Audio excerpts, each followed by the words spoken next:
Iniciando agora então mais um vídeo, a gente vai falar sobre o produto misto e assim terminando a matéria teórica do capítulo 2 sobre vetores e operações vetoriais.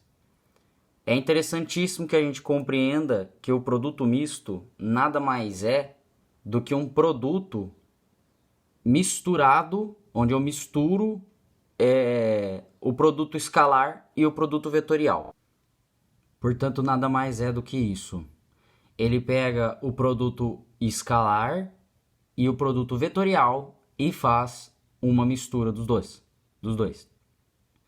Outra coisa que é interessante que fique bem explicitada é de que o produto misto é um produto que eu faço entre três vetores.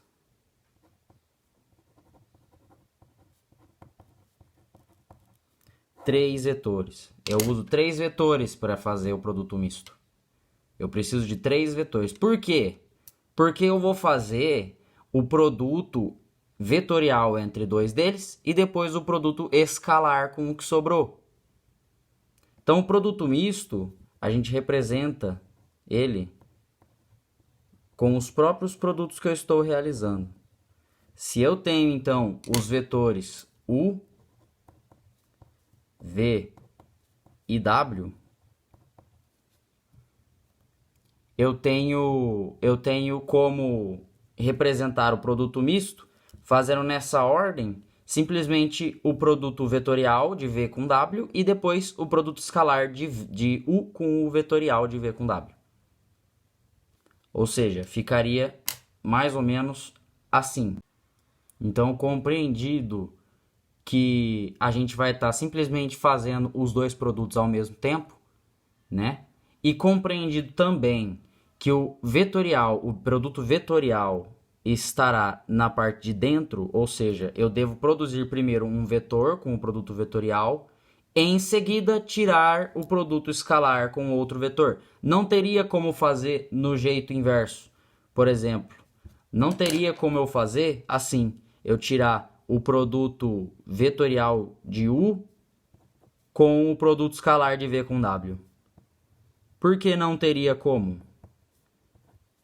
Bom, usando os padrões da álgebra linear, daqui eu tiro um escalar, daqui eu tiraria um vetor. Eu deveria tirar um vetor. Para fazer o produto vetorial, eu preciso de dois vetores, né? Preciso de um vetor aqui e um vetor aqui. Mas isso daqui será um escalar, será um valor escalar. Então não tem como eu fazer um produto vetorial de um vetor com um valor escalar. Portanto, não tem como ser dessa forma. O produto escalar precisa estar na parte de fora. E daqui, como que eu vou, o que eu vou tirar então do produto misto? Se eu estou fazendo o produto vetorial aqui dentro e depois eu faço um produto escalar, o que eu tiro então do produto misto? Um valor escalar. Então, que isso fique claro. O resultado de um produto misto é um valor escalar. Tá? Eu vou fazer o produto misto e eu tiro dele um valor escalar. E como que eu comuto esses vetores aqui dentro? Tem como eu comutar esses vetores e que vai mudar o meu resultado se eu comutar os vetores? Bom, primeiro vamos ver quais são as possibilidades, né, de comutações que eu posso fazer. Algumas possibilidades, então, que a gente pode comutar esses vetores, a gente pode, né, inverter as suas ordens, suas posições, são as seguintes. Então, aqui eu vou poder, sim, comutar esses vetores de várias formas diferentes, trocar as suas posições de várias formas diferentes. O resultado será sempre um valor real que eu vou tirar, independente de quais sejam esses vetores, tá? E também compreendido deve ficar que eu só vou ter como realizar esse produto misto se U, V e W forem vetores que pertencem ao espaço R3. Beleza? Isso deve ficar claro. Só quando eles forem R3 que eu vou poder fazer esse produto misto. Beleza? Compreendido então? E como que eu faço o produto misto? Agora que a gente vai ver, então, realmente como que a gente faz o produto misto. O produto misto nada mais é... Na verdade, vamos ver a fórmula, né? Como é que era a fórmula do produto vetorial mesmo? Bom, a gente tinha então que o produto vetorial era aqueles determinantes, não é? Do vídeo passado.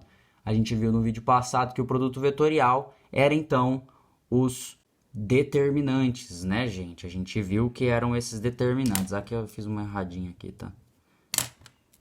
A gente viu que eram esses determinantes, então. Essa era a fórmula original para se calcular um produto vetorial. Sendo, né? Sendo, então, deixa eu explicitar, sendo V igual a V1, V2, V3 e W igual a W1, W2, W3, né? Aí a gente tem esse produto vetorial emergindo daqui, correto? Lembram-se disso? A gente viu isso daí. A gente viu também aquela forma com IJK lá, né? Que tinha aquela forma com IJK, que a gente fazia aquele determinante. Mas não vamos focar nessa fórmula por enquanto. Vamos só entender que esse vai ser o produto vetorial, né? Entre V e W. Lembrando também que o determinante na segunda componente é negativo. Esse vai ser o produto vetorial entre V e W. E agora eu vou fazer o produto escalar com U. Então, sendo U também, né? Sendo U igual a U1, U2, U3 também. Né? Esqueci de falar dele. Então, agora daí a gente faz, então, o produto escalar. A gente quer fazer o produto escalar agora do vetor U, produto escalar, com o produto vetorial de V com W. Né? Então, como ficaria? Eu faço daquele mesmo jeito que a gente viu nos outros vídeos. A gente multiplica as componentes de U por cada componente desse produto vetorial de V com W. Certo? Então, como ficaria essa expansão? Assim, tá? Assim que ficaria, então, a minha expansão. Agora, a gente olha de novo e a gente para perceber que assim como no último vídeo a gente tinha o IJK aparecendo aqui, agora eu tenho o 1, o 2, o 3. Então, como que eu posso... Eu não posso afirmar que isso aqui também pode ser compreendido como uma expansão em cofatores de uma matriz maior? Tem a cara de uma expansão, né? Expansão em cofatores.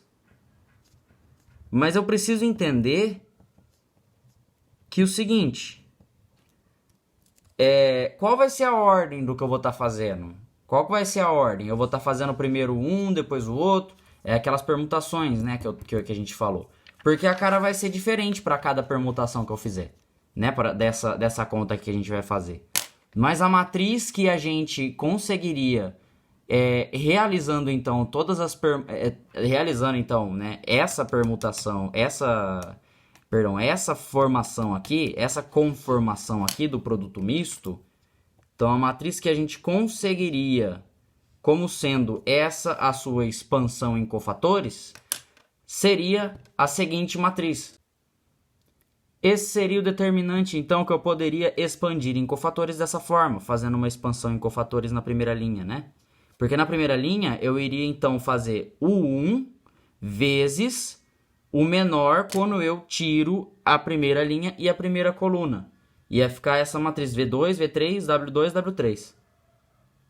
Aí depois eu faria o 2, né? Mas ia ser negativo, porque ele é o termo... Aqui é o termo 1, 1 dessa matriz. Então, menos 1 elevado a 1 mais 1, né? Fica positivo, então por isso fica positivo aqui. Agora, no 2 é o termo 1, 2. 1, 2. Tá? Esse aqui é o termo 1, 2. Então, 1 mais 2 ficaria 3, né? Então, ficaria ímpar em cima do menos 1. Aí ficaria negativo aqui. Para quem se lembra da fórmula, tá? Que a fórmula da expansão de cofatores é a seguinte. Acabou ficando um pouquinho apertado aqui, mas é só isso. Tá? Determinante da matriz A é A vezes o A11 vezes o cofator de A11 mais, aí assim segue-se até um N, né? Sendo o elemento, o próprio elemento da matriz vezes o cofator, o correspondente cofator. E o cofator a gente se calcula desse jeito, né? Daí ficaria esse menos 1 elevado a 1 i mais j, ou seja, aqui seria, esse termo aqui seria o termo 1, 2. Então, se você considerasse isso dessa forma, aqui ficaria negativo mesmo. Ficaria esse termo, que seria o termo 1, 2, na soma dos cofatores, vezes o menor, que eu calculo pegando daí a primeira linha e a segunda coluna e escondendo. E ficaria a matriz V1, V3, W1, W3, multiplicando o segundo elemento da linha. E da mesma forma para o 3, tá? Que fique compreendido isso. É exatamente a mesma coisa. Então, a gente está definindo aqui como que a gente calcula o produto misto. A forma mais fácil de se memorizar o cálculo do produto misto. É assim que a gente calcula, tá? Beleza? Beleza? Então, ó, vamos entender isso aqui. Vamos entender uma coisa aqui também. O que acontece, então, se eu permutar esses valores? Se eu permutar as posições, então, de cada vetor aqui? O que seria equivalente a permutar essas posições? Seria o equivalente, lembrando que eu faço sempre o produto escalar antes e depois o produto vetorial. Por mais que eu possa inverter as posições, por exemplo, do produto vetorial, U vetorial W, aqui nesse caso, né? U vetorial W, e aqui está fazendo produto escalar V, de V, aí produto escalar com U vetorial W, eu poderia inverter a posição que não mudaria nada, né? Mas eu estou falando realmente considerar a conformação desse jeito, produto escalar, produto vetorial, produto escalar à esquerda, produto vetorial à direita. Aí eu inverter as posições desses vetores aqui nessa conformação, inverter como eu quisesse, tá? O que isso ocasionaria na minha matriz? Isso seria a mesma coisa que inverter duas linhas da minha matriz, que eu trocar duas linhas na minha matriz, essa linha ir para cima, essa linha aqui vir para baixo, por exemplo. Seria a mesma coisa, ou seja, estou falando que se eu inverter aqui, ó, por exemplo, se eu inverter e trazer para cá, isso daqui, seria a mesma coisa de estar invertendo essa linha, trazendo essa linha para baixo e trazendo essa linha para cima. E o que isso acarreta ao determinante? Isso muda o sinal do determinante. Isso faz com que o determinante fique negativo. Ou inverta, né? Se ele já for negativo, faz com que ele fique positivo. Então, logo, o que eu estou falando? Eu estou falando que inverter as posições nessa conformação simplesmente vai mudar o sinal do determinante. O valor vai mudar? Não. O valor nunca vai mudar. Portanto, eu posso afirmar que o módulo do produto misto entre os vetores, o módulo no sentido de valor absoluto, tá? Se é positivo fica negativo, se é negativo fica positivo. O módulo, eu posso afirmar então que ele não varia com as permutações? Posso afirmar que ele não varia com as permutações. Beleza? Compreendido, então? Agora vamos para a interpretação geométrica. Portanto, agora, para a interpretação geométrica, a gente considera a presença desses três vetores no espaço 3D. O que o produto misto entre eles vai me dizer? Bom, eu já sei que o produto vetorial, ele me indica o vetor, ele me indica um vetor ortogonal que tenha módulo igual ao valor numérico da área definida pelos dois vetores que eu estou fazendo o produto vetorial, correto? Portanto, se eu tenho então aqui o produto vetorial de V com W, eu vou estar criando aqui então um paralelogramo que vai tomar aquele paralelogramo que eu faço com a extensão entre os vetores V e W, correto? Portanto, seria mais ou menos assim, como a gente viu no vídeo passado. Tá? Esse aqui sendo o vetor que eu consigo do produto vetorial. Eu inverti a ordem em relação ao último exemplo, porque daí a gente tem aquela propriedade da mão direita, né? Ele vai de W até U, eu não preciso desenhar para baixo, para que a gente possa seguir o exemplo aqui certinho. Então a gente viu isso, correto? Agora eu vou considerar o seguinte. Eu tenho 3 vetores aqui agora. O produto misto entre esses 3, ele não vai ter a ver apenas com esse paralelogramo aqui, por estar fazendo o produto vetorial. Ele vai poder ter todos os paralelogramos possíveis que eu posso ter entre cada vetor. Certo? Por quê? Porque a permutação não altera o seu valor em módulo. A permutação não altera o valor em módulo do produto misto. Certo? Então eu teria que considerar aqui, então, todos os paralelogramos que eu poderia ter. Porque eu poderia ter tanto W com V, quanto U com V, quanto W com U, quanto U com W. Poderia ter tudo isso daí, certo? Eu poderia, então, ter todos esses paralelogramos aí aparecendo, não é? Então, olhando assim desse jeito, a gente já vê que uma estrutura maior começa a emergir. Qual estrutura é essa? Se eu tenho aqui ó, um paralelogramo, aqui atrás também um paralelogramo, ali ó, com esses daqui, esse aqui, um paralelogramo também, né? Esse daqui eu tenho outro paralelogramo, aqui eu tenho outro paralelogramo. Uma estrutura maior começa a emergir. Qual estrutura? O paralelepípedo, que é essa estrutura aqui, que é quando é a mesma ideia de um paralelogramo, só que agora eu tenho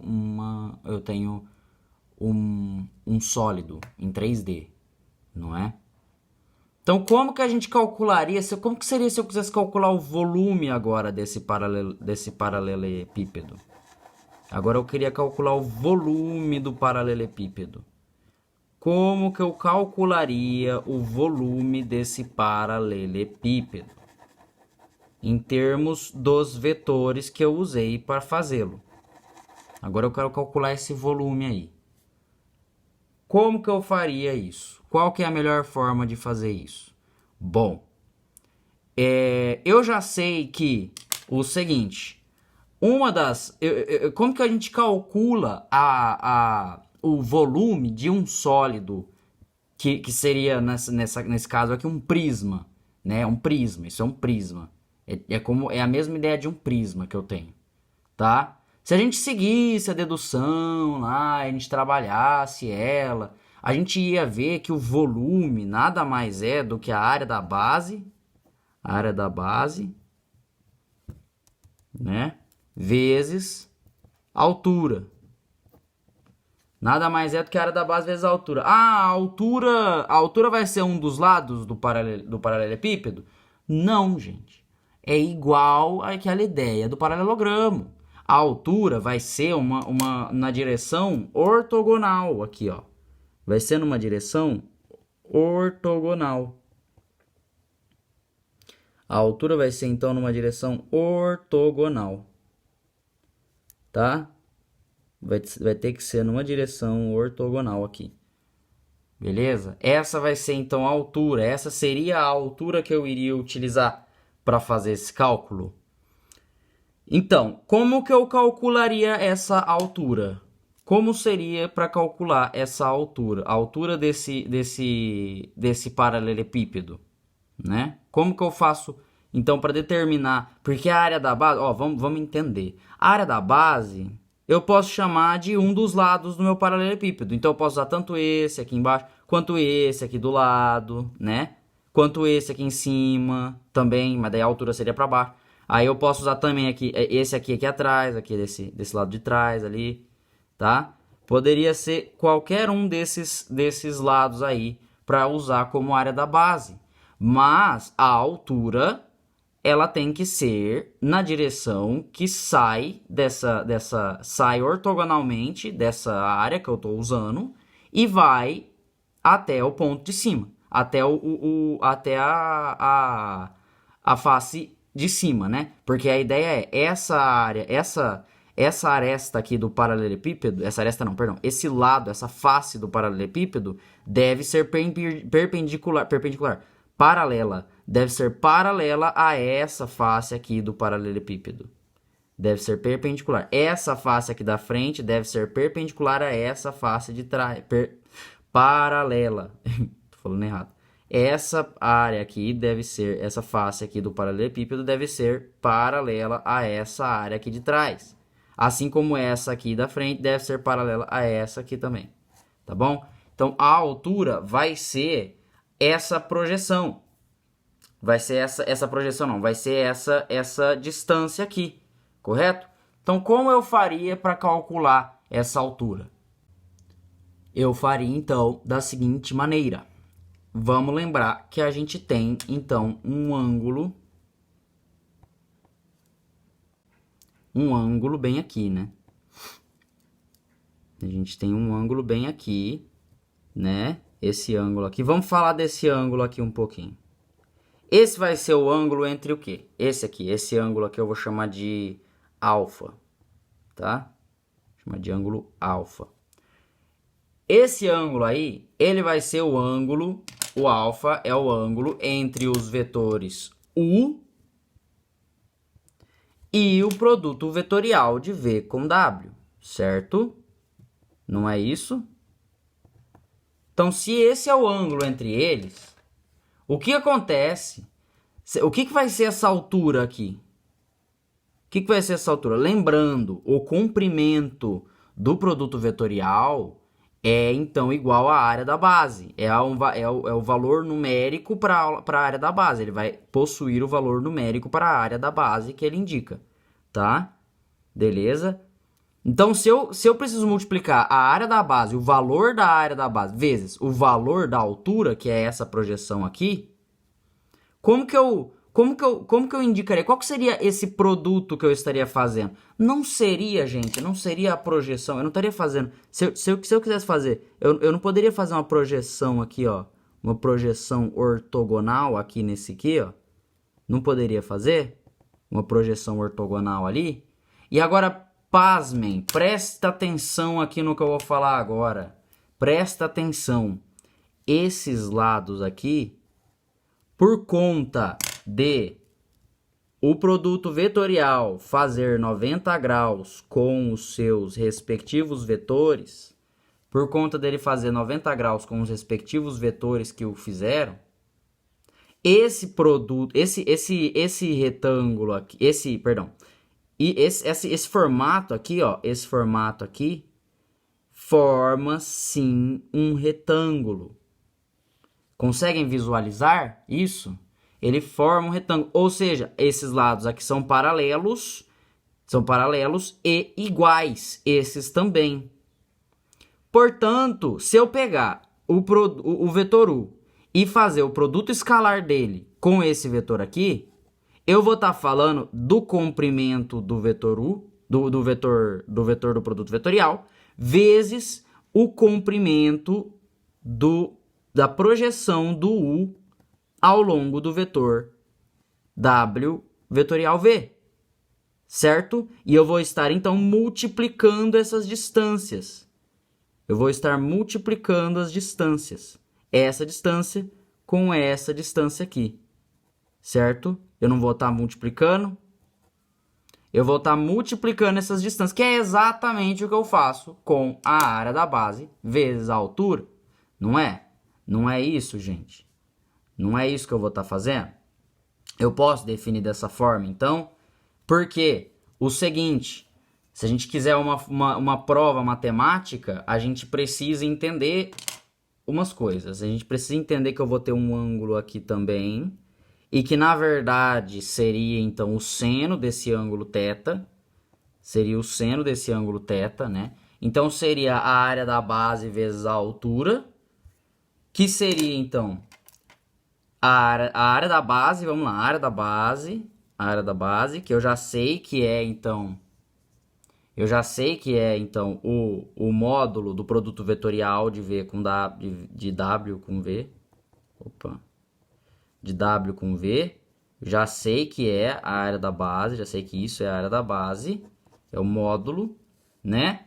E a altura vai ser o quê?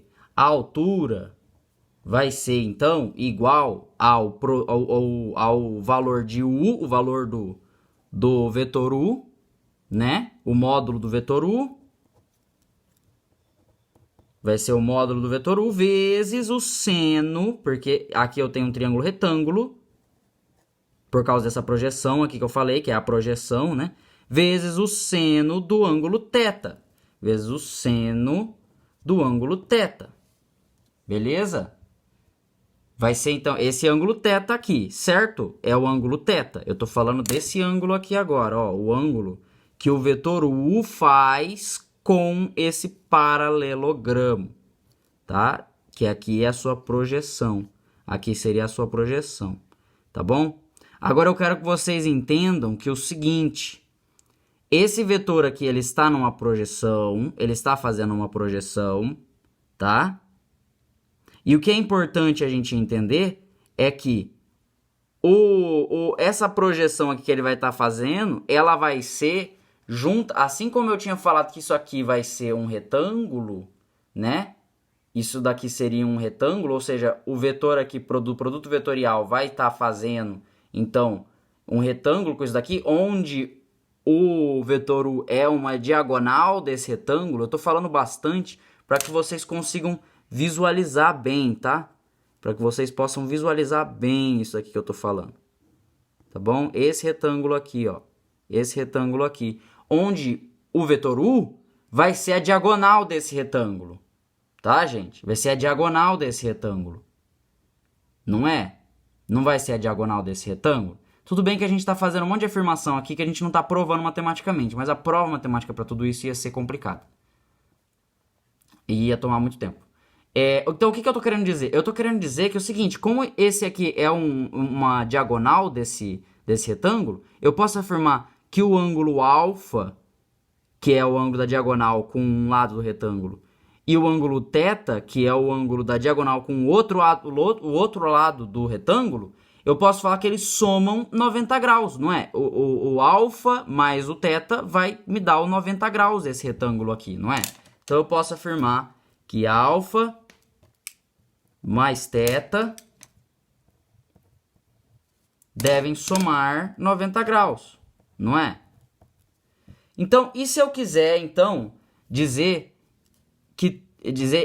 falar de θ em termos de alfa? Então, eu ficaria assim, ó, θ vai ser igual a 90 graus menos alfa, certo? Não é? Então, como que ficaria isso se eu colocasse isso aqui dentro da altura, da fórmula da altura? A gente põe aqui dentro e a gente obtém o quê? Módulo de u vezes o seno de 90 menos alfa. Por que eu estou fazendo isso? Porque a alfa é o ângulo que faz, que o vetor u faz com o produto vetorial. Tá bom? Por isso. Então ficaria desse jeito, não é? Então, qual que é o seno de 90 menos alfa? Como é que é a expansão do seno mesmo? Geometria analítica usa muita trigonometria. Sim, usa muita trigonometria. Seno de A mais B, de A menos B, perdão. Seno de A menos B é igual, então, a seno A cosseno B menos seno B cosseno A, não é? Não é isso? Então, como que ficaria isso daqui? Ficaria módulo de U vezes módulo de U vezes o seno daí, então, seno A, cosseno B, cosseno A. Seno A, 90, seno de 90. Seno A, seno de 90 graus, vezes cosseno B, que é cosseno de alfa, né, que é o alfa que eu estou vendo aqui, cosseno de alfa, menos seno de alfa, cosseno de 90. Seno de alfa vezes cosseno de 90. Agora a gente analisa. Cosseno de 90, zero. Então, zera todo esse termo aqui. Seno de 90, 1. Então, o que me dá? O que isso aqui me dá? Isso aqui me dá, então, que a altura pode ser escrita como módulo de U. Ó, seno de θ, expandi, virou. Isso daqui virou 1. Ó, aqui eu cortei, ficou 0, ficou menos 0. Então, corta, total, não precisa. Aqui ficou seno de 90, que é 1, ficou cosseno de alfa. 1 vezes cosseno de alfa. Então, fica de tudo isso aqui, cosseno de alfa. Então, fica que H pode ser descrito como U vezes cosseno de alfa. Certo? Então, o que vai ser aqui, ó. Então, substituindo essa fórmula aqui e essa daqui na fórmula do volume, o que eu vou ter? Eu vou ter que o volume é igual ao módulo de W vezes V, de W produto vetorial com V, né? Vezes H, que é U, módulo de U, cosseno de alfa. Módulo de U, vezes módulo de U, vezes cosseno de alfa. Não é? E o que isso aqui tá parecendo para vocês? Ó, presta atenção. Eu tenho, então, o W vetorial V, que é esse vetor aqui. Eu tenho U, que é esse vetor aqui. E eu tenho alfa, que é o cosseno de alfa, onde alfa é o ângulo entre eles. O que é isso daqui, gente? Gente, isso aí é o produto escalar, gente, entre os dois vetores. É o produto escalar. Basicamente, eu estou falando, então, que o volume do paralelepípedo é igual ao produto escalar entre U e o vetor, o produto vetorial, entre U e o produto vetorial WV, que é o produto misto, não é? Ai, mas tá faltando uma coisa, porque é o seguinte, e se o vetor U for obtuso, e se o ângulo alfa for obtuso, ou seja, a projeção de U for num sentido oposto. Por exemplo, se eu tivesse feito aqui, ó, V vetorial W, o produto vetorial estaria apontando para o outro lado, certo? Estaria apontando para baixo. Por quê? Porque eu estaria fazendo aquela regra da mão direita, né? Eu estaria começando em V e indo até a W. Então eu estaria apontando para baixo, não é? O ângulo entre U e o produto vetorial seria, então, bem maior. Isso ia fazer com que esse produto escalar aqui desse negativo. Existe volume negativo? Não. Então, eu considero apenas o módulo. E assim como a gente viu no último, no exemplo da parte algébrica, a gente viu que o módulo não varia com permutações entre os vetores U, V e W. O que eu estou afirmando com isso?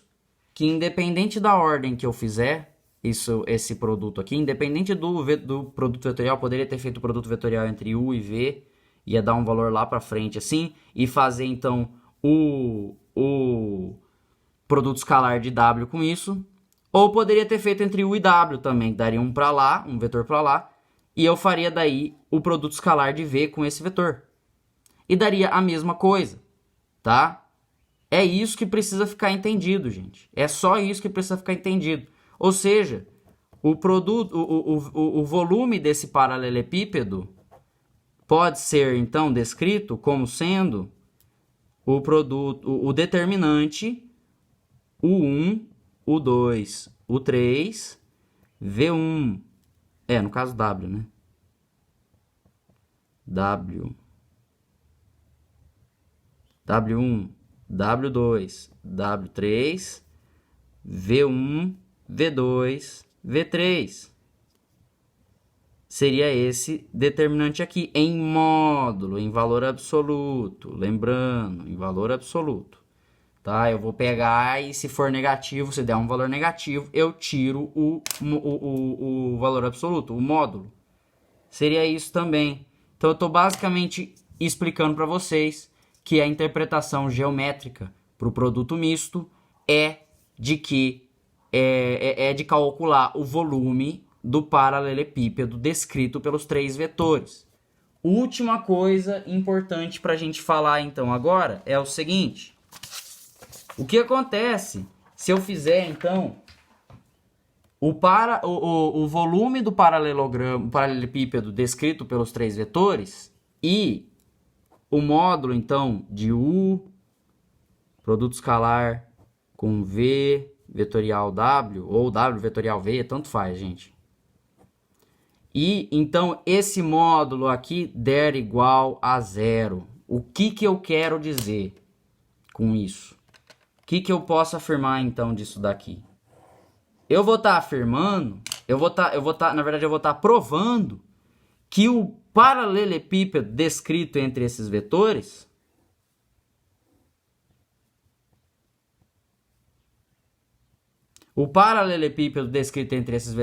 tem volume igual a zero. Eu estaria falando que assim, que eu vou colocar esse outro vetor, o outro vetor ali, eu ia estar fazendo o paralelogramo, então, esse aqui veio para cá, o paralelepípedo, né? Quer dizer, aí esse daqui vem aqui, esse vem para cá, esse vem para cá, não, para lá já foi, esse vem para cá, mais ou menos, esse aqui vem para cá, esse aqui vem para cá, e esse vem para cá, e esse vem para cá. Eu estaria falando mais ou menos o seguinte, que esse, por exemplo, aqui eu tenho aqui então, que esses vetores aqui, esses vetores eles têm um ângulo, e esse vetor ele também tem uma projeção aqui, certo?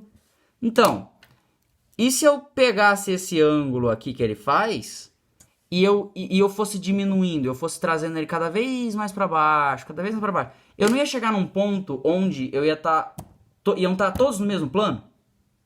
Iam estar todos apontando ali para o mesmo, apontando em um mesmo plano? Por exemplo, esse vetor aqui, ó. Aí eu não estaria falando que ele estaria mais ou menos aqui, assim, ó. Mais ou menos aqui. Qual vai ser o paralelepípedo que vai ser tratado, então, se o volume é zero? Qual que vai ser? O que eu tô determinando aqui, nesse caso? Eu estou determinando que eles formam o mesmo plano, que eles estão deitados em um mesmo plano. Todos os vetores estão deitados em um mesmo plano. O volume do paralelepípedo que forma é zero. Portanto, o que eu estou afirmando quando eu falo isso daqui, quando eu afirmo isso daqui? Que os vetores U, V e W são coplanares. São vetores coplanares, tá? É isso que eu estou afirmando quando eu falo que U, V e W são... que o produto misto entre U, V e W é igual a zero. Estou basicamente afirmando que U, V e W são coplanares. E por isso, não tem como eu realizar um produto misto em R2. Não tem como eu realizar o produto misto em R2. Por quê? Porque todos os vetores vão ser coplanares. Qualquer vetor que eu pegar aqui vão ser todos coplanares.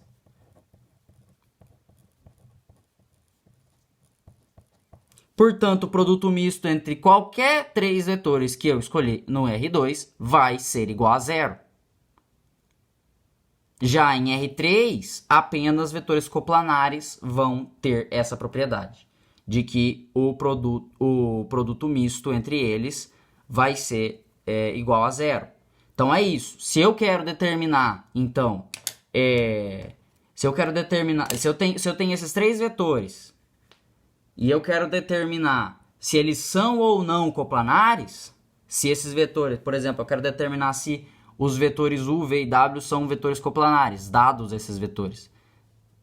Aí eu só faço o produto misto e analiso se dá igual a zero.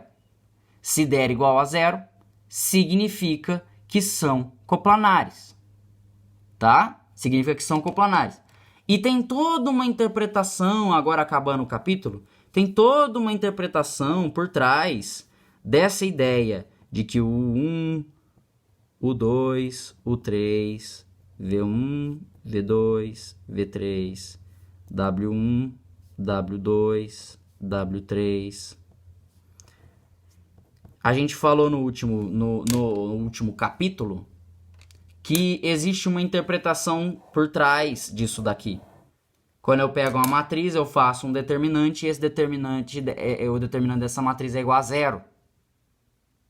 Significa que as suas linhas são dependentes entre si. Vamos fazer relacionar um pouco com o primeiro capítulo agora. Significa que as linhas são, ou as colunas são dependentes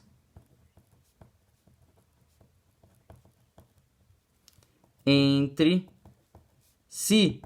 Ou seja, eu posso formular alguma delas simplesmente pegando uma e somando na outra, ou somando múltiplos de duas linhas, e eu consigo chegar na outra. A forma escalonada reduzida da matriz vai ter uma linha nula. É isso que eu estou dizendo. A forma escalonada reduzida vai ter uma linha nula. Uma linha nula.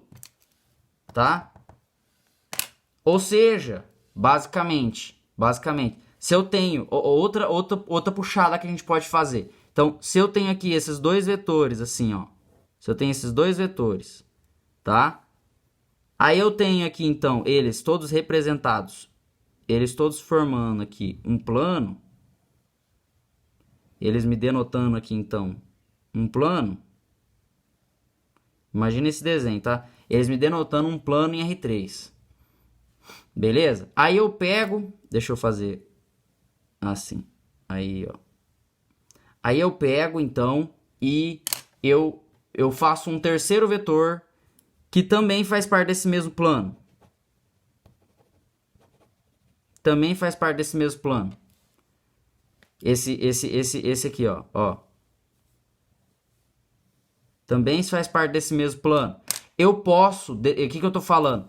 Eu posso determinar esse vetor aqui como sendo uma combinação linear desses dois vetores. Né? Se eu puxar esse aqui, ó, puxar esse aqui para esse lado aqui assim.